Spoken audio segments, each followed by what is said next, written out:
Welcome back, everybody, to our 2015 inauguration special. 41 men have held the office of governor before Bruce Rauner. And we spoke with 5 of the 6 still alive to get their unique take on dealing with the challenges that Rauner will soon face. And Adam Reif is live at the inauguration floor with more from what the former governors have to say.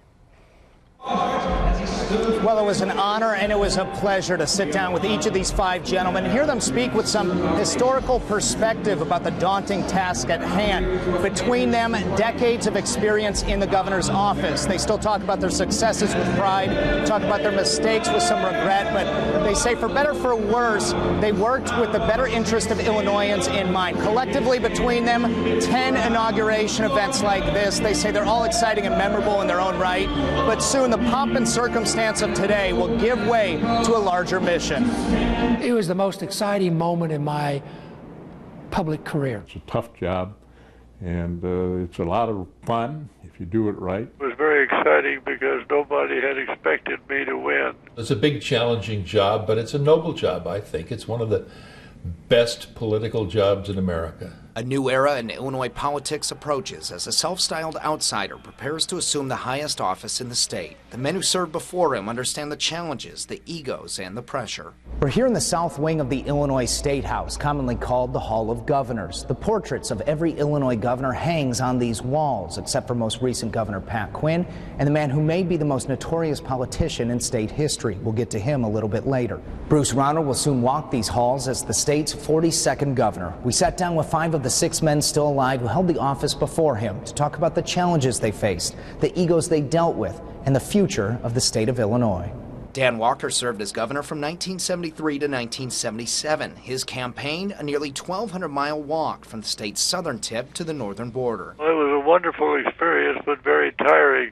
It was mostly outside of cities, out on the country roads. Mostly I was out there with the folks, and I spent every night with a different family. I learned the state. I learned Illinois better than anybody else who had run for office. The Democrats' goal to free the state from the grip of Chicago machine politics. I gave an inaugural speech in which I said, "Come on, folks, let's have a partnership here." I said that to the machine. After the election, they went back to their same old ways and fought me. But eventually the machine caught up to Walker. Democrats ended his re-election campaign by topping him in the next primary. Republican Jim Thompson was elected to the first of 4 terms as governor in the ensuing 1976 election. The inaugural, obviously, inside was extraordinary.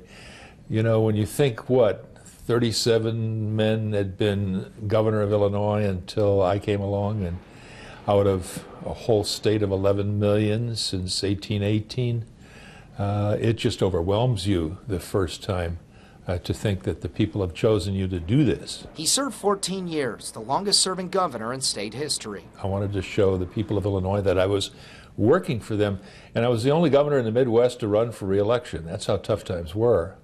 Everybody else quit, retired, didn't run again, whether they were Republicans or Democrats, didn't make any difference. Thompson's successor, Jim Edgar, is now widely recognized as one of Illinois' most popular governors, but he says his election was a surprise at the time. I'm up at the top of the escalator and people are just going nuts because for several hours they thought we were going to lose.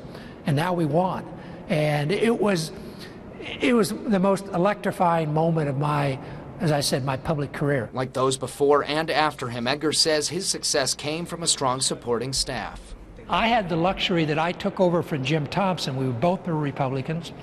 And so I wasn't worried about the directors in there maybe sabotaging my efforts as I came in. Despite his popularity, Edgar chose not to run for a 3rd term in 1998, but Republicans again inhabited the governor's mansion with the election of George Ryan. Ryan was faced with a slowing state economy while in office, as well as national tragedy. 9/11, September 11th, that happened during my governorship, and we were sailing along. We had great income revenues flowing in, and all of a sudden 9/11 hit, and the tax revenues went right off the table. Ryan may be most remembered for his role in ending Illinois' use of the death penalty. He declared a moratorium in 2000. It was later formally abolished in 2011. I said to my wife then, how does somebody sit on death row in America for 18 years?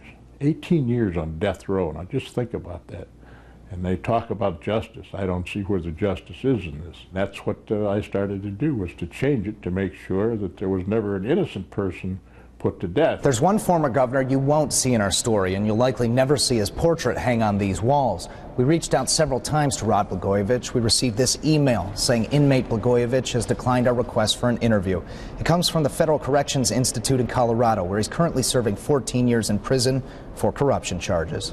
Pat Quinn ascended to the governorship after Blagojevich was removed and won re-election in 2010. On the campaign trail this fall, he told us about dealing with criticism. You're the governor. How difficult is it to take shots from all over, from people? Well, you got to have a tough hide. You know, I'm not a shrinking violet. And if you're governor of Illinois, it's a great state. If you're governor, you've got to work every day. Every day you get up, you got to work for everyday people. And now it's Bruce Rauner's turn as his predecessors look back with fondness. To the people of the Springfield area, that I love you all. You were very good to me while I was governor, very good. Forward with excitement. Governor Rauner now is probably the right guy at the right time, frankly.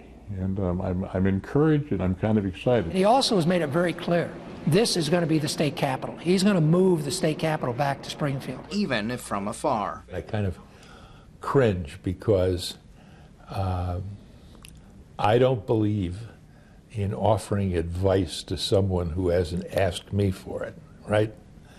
And I've taken that stance with every governor since I left office.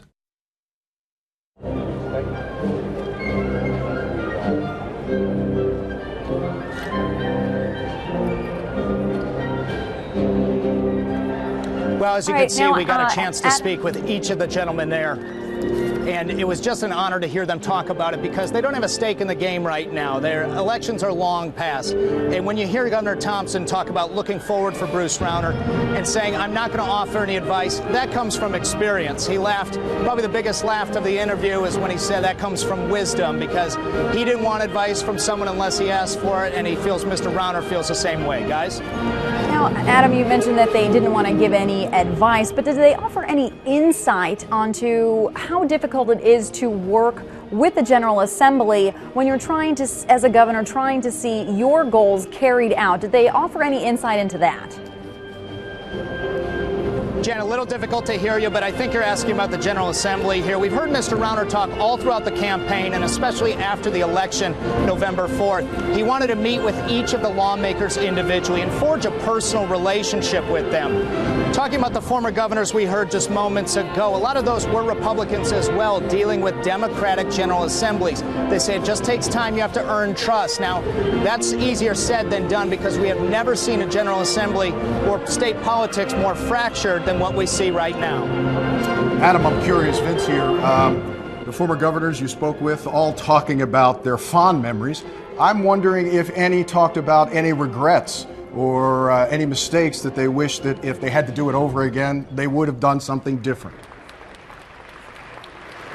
You know, one of the questions I had, Vince, was were the difficulties you face political or were they personal? And they said it mostly happened to be political. I was a little surprised. They said they got along with most people. So Governor Thompson said he didn't get the World's Fair in Illinois in 1992. That was his big regret. Governor Edgar talked about some paintings that are in the State House that he wouldn't go on record, but he regrets that they're hanging there. It wasn't anything big. It was just some minor things. But of course, when we look at it years back, years later, decades ago, there are a lot of things that, history may judge were regrets or failures, so to speak.